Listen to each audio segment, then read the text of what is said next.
Alright, welcome back to another continuation episode. So we're officially going to be starting in the 25th century now.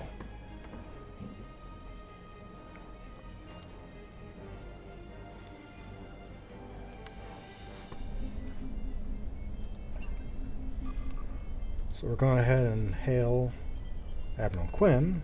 We have a diplomatic mission for you. An important Vulcan ambassador is traveling from his homeworld to the monastery at P'Jem. Capturing the ambassador would be a major coup for the Klingons or Orions, so we're assigning you to make sure everything goes smoothly. You were to escort Ambassador Soketh to P'Jem. Please meet him at Vulcan. Once you locate him, speak with him about the transport mission. Do whatever is necessary to keep him safe. Understood, Admiral. So let's beam up to ship.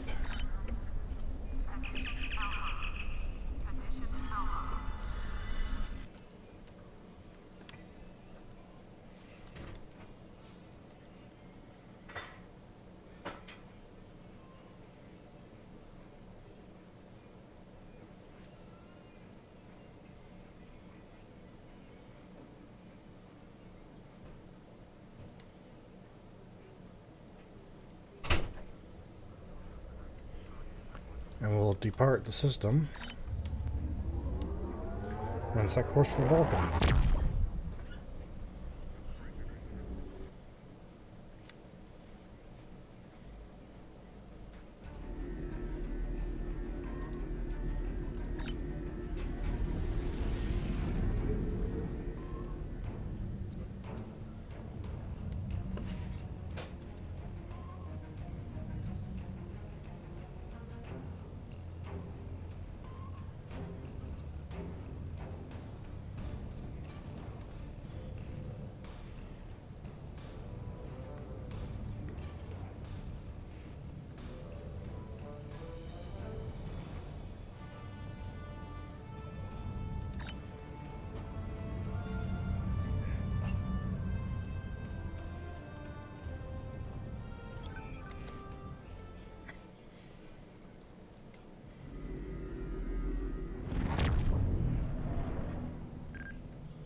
Captain, we've arrived in the Vulcan system.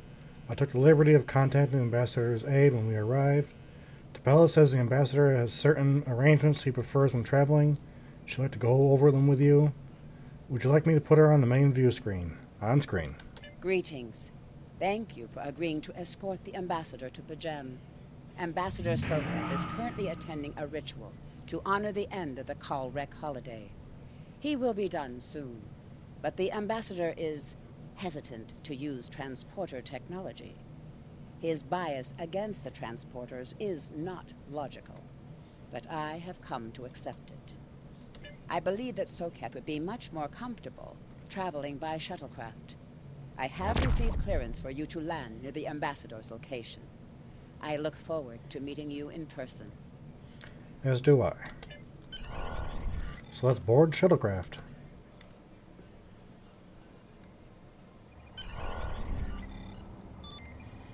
Ready to land on Vulcan, sir? When you're ready to make our final approach, let me know. Let's land the shuttle. Starfleet shuttlecraft. This is Vulcan Orbital Control. You are cleared to land at the requested coordinates. Welcome to Vulcan. Please enjoy your stay. Thank you.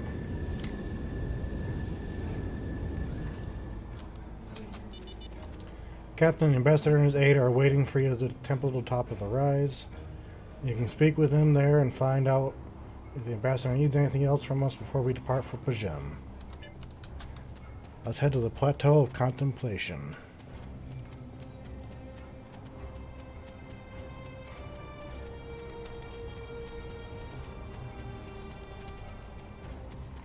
Looks like we gotta speak to the aide first.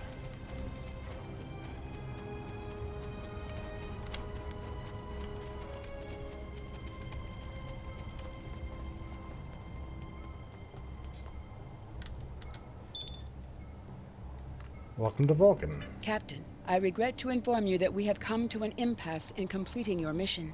Allow me to explain. As you know, P'Jem is sacred to the Vulcan people. and access to it is strictly prohibited. Ordinarily, this would not present any difficulty, but Sabin, the leader of the order that maintains the monastery, has chosen this moment to illogically refuse to grant Ambassador Soketh permissions to meet with the abbot at Pajem. This is most abnormal. Can this trip wait until Seven changes his mind? The ambassador has considered going to the council to request that they overrule Sabin, but the process will take time that he simply does not have. If the ambassador is unable to complete his journey to Pajem now, he will have to delay it until after the trade conference at Corodan is complete, and that could take weeks. I wonder why Seven won't grant the ambassador permission.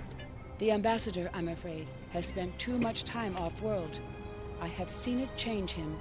His interactions with other species have grown easier over the years, but our own people have become more challenging for him to deal with. Perhaps you could speak to Sabin. I know he has a great deal of respect for Starfleet, and you might have an easier time than he has in convincing him to grant the ambassador's request. Let me speak with Seven then. Peace and long life. Live long and prosper. Do you seek knowledge of the ancestors? Seka says you won't permit him to visit Pajem. Sarketh accuses me of abandoning logic, but he is the one refusing to explain his reasons for wanting to go to Pajem. The planet is sacred. Our ancestors walked those paths. They found understanding and serenity in its quiet. When I am at Pajem, I feel more at peace than any place else in the galaxy. Pajem has been touched by outside influences in the past. The Federation is at war. Now more than any other time, we must protect this refuge. Do you seek knowledge of the ancestors? Why do Vulcans restrict access to Pajem? Many years ago, Pajem was used for political purposes. Technology used to spy on the Andorians was hidden beneath the sacred sanctuary. It should never have happened. Buildings that had stood for 12 centuries were destroyed because we allowed politics and war in a place where there should only be logic and contemplative thought. When the monastery was rebuilt, we pledged to keep it safe from the cares of the galaxy. Only those who seek peace may enter. Do you seek knowledge of the ancestors? The Vulcan people had monasteries? Even a people who reject emotion require peace and contemplation. We are a spiritual people. Our rituals guide us throughout our lives. Vulcans who choose a life of study and isolation, as the monks at Pajem have done, help us maintain our connection with our ancestors. The monk's study of Sirach's words in the Kirshara give us all a greater understanding of who we are and who we should strive to be. Do you seek knowledge of the ancestors? Tell me more about Sirach. Centuries ago, the Vulcans were creatures of emotion. We fought one another in a series of wars that devastated our planet. Our species was on the brink of annihilation. Sirach taught us to embrace peace and to put aside our emotions in favor of logic. Sirach ushered in a time of awakening on Vulcan. His writings, the Kirshara, shaped all that we are. Without Sirach, the Vulcans you know would not exist. Do you seek knowledge of the ancestors? Don't you trust Ambassador Soketh? I neither trust him nor distrust the ambassador. I simply do not understand him. He will not reveal his reasons for wishing to speak to the abbot, and has refused a mind meld with me. Normally I could respect his privacy, but other things I have heard trouble me. Do you seek knowledge of the ancestors? Tell me more about what you have heard. Soketh has spent more and more time away from Vulcan in recent years, and seems ill at ease in what was once his home. T'Pela admits he has changed in the past few months. He spends hours closeted in his study, and does not share meals with his staff as he used to. T'Pela says that the stress of the war with the Klingon Empire is taking its toll. She hopes the peace of Pajem will restore him. Do you seek knowledge of the ancestors? What if the abbot agrees to speak with Sokath via subspace? The monks do not use any unnecessary technology. Even replicators are not permitted on P'Jem. There is a communications array available to the monks for emergencies. Sokath's request does not qualify. Do you seek knowledge of the ancestors? Is there any way I can persuade you to allow Sokath to visit P'Jem? I will permit it if you will pledge to me, on your honor as a Starfleet officer, that you will protect P'Jem from harm. Sokath says his reasons for wanting to speak to the abbot are private. I will accept that, but only if you are with him. I know I can trust Starfleet. Please, protect P'Jem from any who would violate its sanctity. Of course.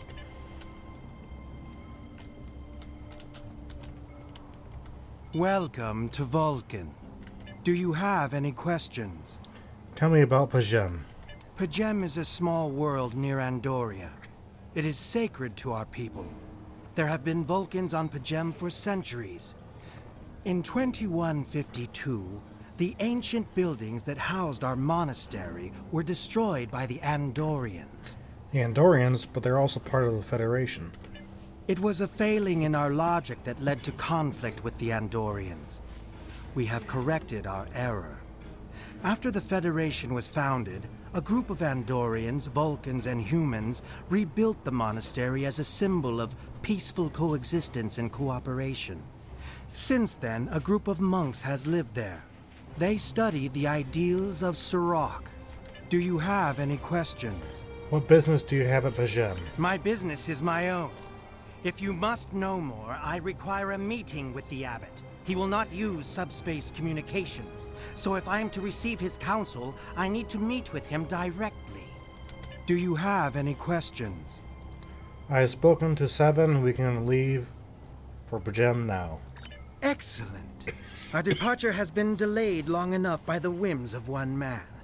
I am prepared for the journey and can leave immediately. Let's go.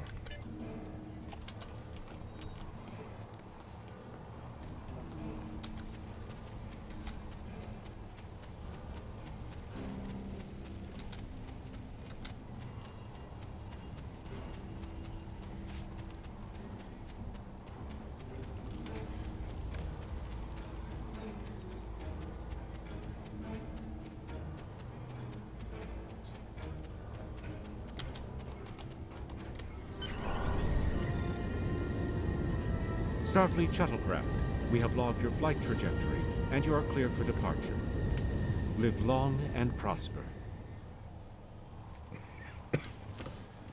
Peace and long life. Let's return to the bridge.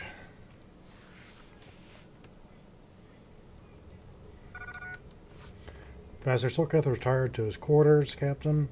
We can leave the system whenever you like. Set course for P'Jem.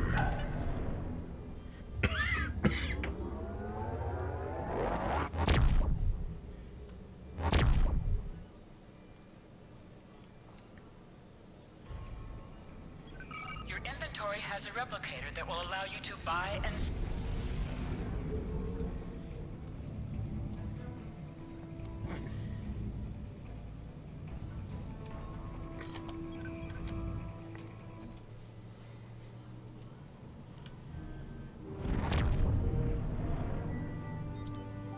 Sir, I'm picking up unusual energy readings in the system. We should scan the system before we take the ambassador to the surface. Agreed, sensors on maximum. Scanning in progress. Clan ships decloaking, sir. Red alert, all hands battle stations. This is Captain Katat to all Klingon vessels. Target their warp drive. There will be no escaping our vengeance this time.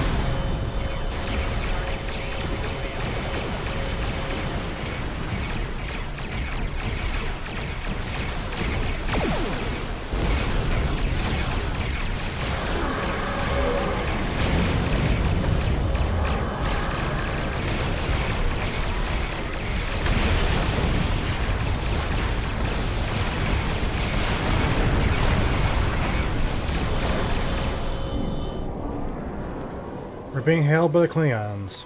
On screen. Cease your fire, Captain! Perhaps today is a day for words. My fellow captains were blinded by our vengeance toward the shapeshifter aboard your vessel. They have died with honor. But if I am to die this day, then I would prefer to regale the halls of Sto-vo-kor with the tale of that foul creature's death. Shapeshifter? Ha! So even the mighty Federation has been fooled by the beast. Your guest from Vulcan is not as he or she seems, Captain. They are an Undine. They put on a false face and try to control us, but we Klingons know better. We will hunt them down until the last of these honorless dogs dies screaming. And Undine, have you any proof? Proof? Pah! Allow me to stick a blade in its belly while I look it in the eye while it dies. That should be proof enough, even for Starfleet. I'll take that into consideration. If you wish the honor of the kill yourself, then it is yours to have. So long as the Undine dies, I will meet my death with eyes wide open and victory in my heart. I await your decision. Close hailing frequencies. Well, let's consult with our bridge officers. Captain, sensor scans indicate Klingon vessels' warp drive, shields, weapon systems are all offline. I don't think they even have impulse power.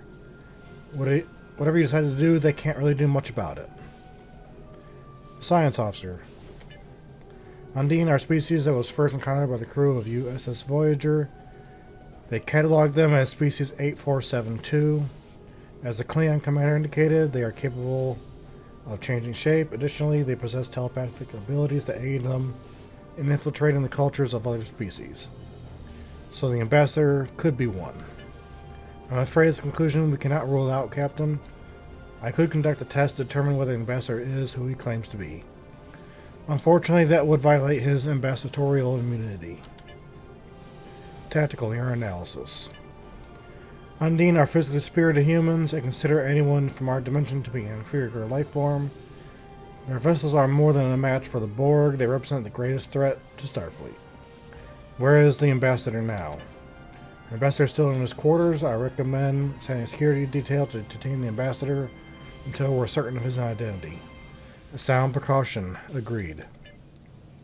Engineering. Undine come from a dimension known as fluidic space. They use quantum singularities to move into ours. I'm afraid much of their technology still remains a mystery to us, but one thing is certain, it is not to be underestimated. So why use a Starfleet vessel? That I cannot say, Captain, but as the Undine are virtually unknown in the Beta Quadrant, my guess is they're aiming to conceal their presence here. And the Klingons?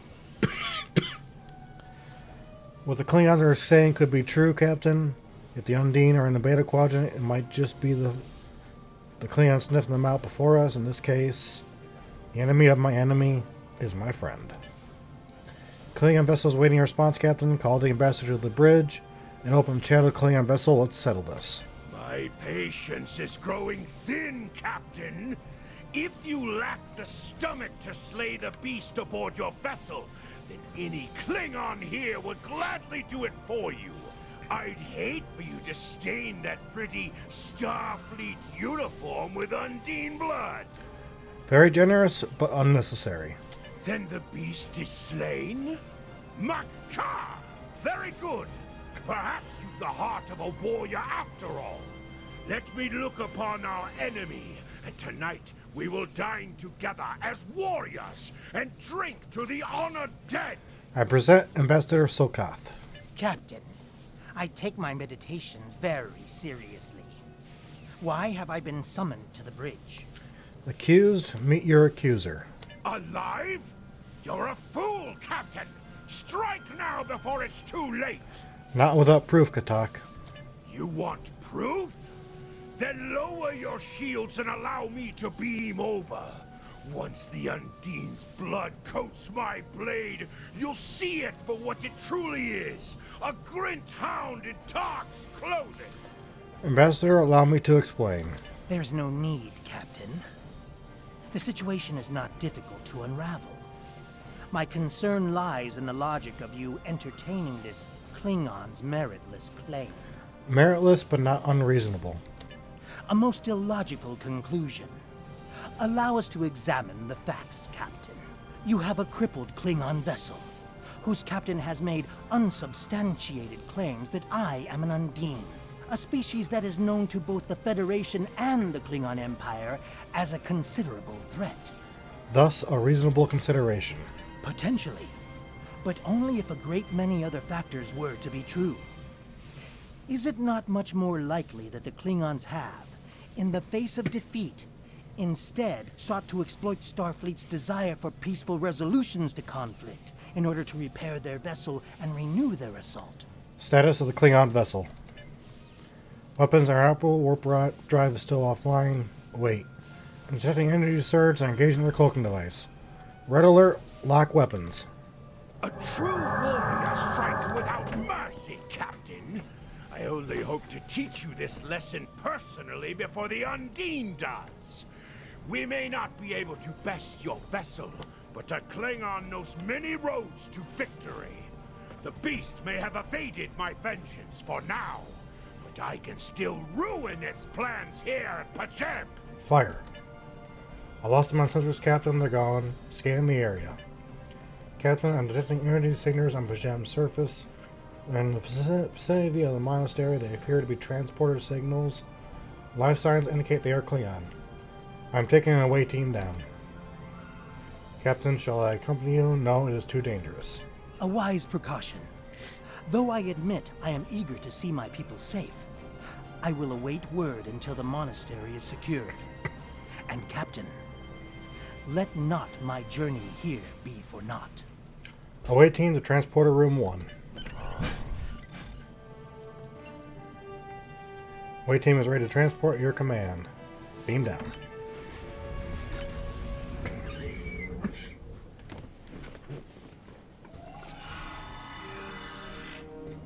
Captain, we need to secure the area and make our way towards the monastery, which is at the top of the hill.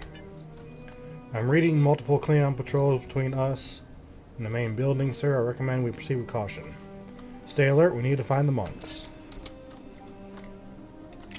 Weapons out, let's roll.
Sir, we're receiving an alert from Vulcan. Topella says she must speak with you immediately. I'll patch her through to your tricorder. I have terrible news. Vulcan security forces have discovered the body of Ambassador Soketh. They have determined that he was killed by a phaser blast at short range. His remains were discovered in a stasis chamber hidden in a cavern beneath the Ambassador's residence. The Ambassador on your ship, the one that I have been working for, is an imposter. You need to be very careful. This imposter was able to fool Soketh's closest associates for months. He is crafty and very patient. Now that he has been discovered, he will be dangerous. Captain security teams have reached the Ambassador's quarters, but he is gone. They're searching the ship, but Sir, unauthorized transporter detected. The Vulcan government is requesting that the imposter Soketh be detained and returned to Vulcan for questioning. Sir, whoever used the transporter erased the logs. I have a feeling the imposter is on the planet's surface. I recommend we locate him immediately. We will find him.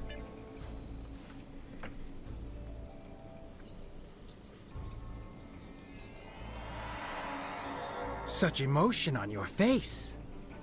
I see now my deception has been exposed. Pity. Capturing the abbot so we could replace him as well would have been beneficial. But we are strong. We will prevail. You are weak, and the weak shall perish. I think not.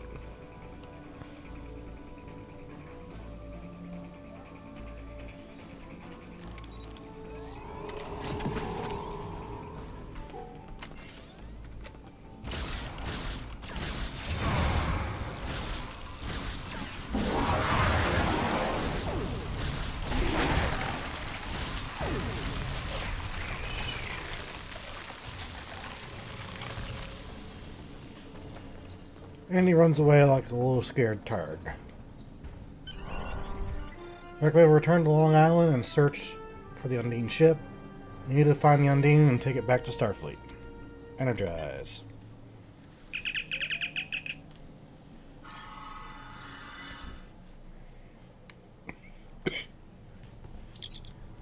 Captain an Undine ship on an intercept course. Sir, Long Island doesn't have the armaments to handle an Undine attack. Starfleet reports it's sending ships to assist us. They're about 60 seconds out. And we have to hold out until reinforcements get here, Captain. If we target their torpedoes, we might have a chance.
Nice, check them out before the fleet even arrives. Right.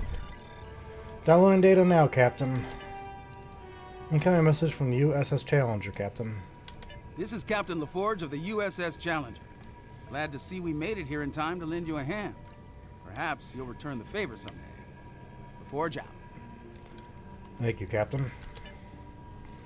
We've recovered the final data transmissions from the Undine vessel, as well as samples of the organic material that was used to create the ship. We need to get all of this back to Starfleet Intelligence. We may be able to decrypt the messages and tell us more. Engage.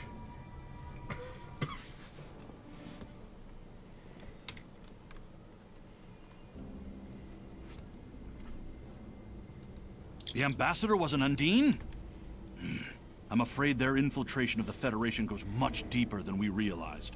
Who knows what kind of havoc they could create? Thank you, Admiral. Congratulations, Lieutenant Commander. Time to go get a new ship, but we're going to have to keep this ship for a while.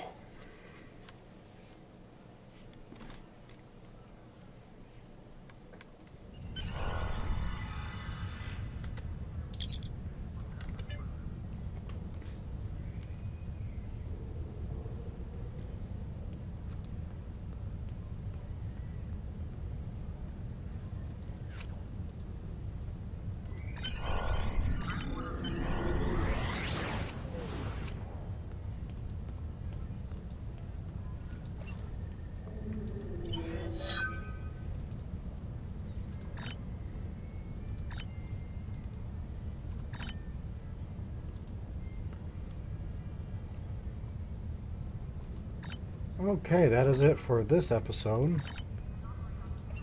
Uploads to YouTube will be Tuesdays and Thursdays at 4 o'clock Eastern Standard Time. Thank you very much for watching. I look forward to recording the next one for you.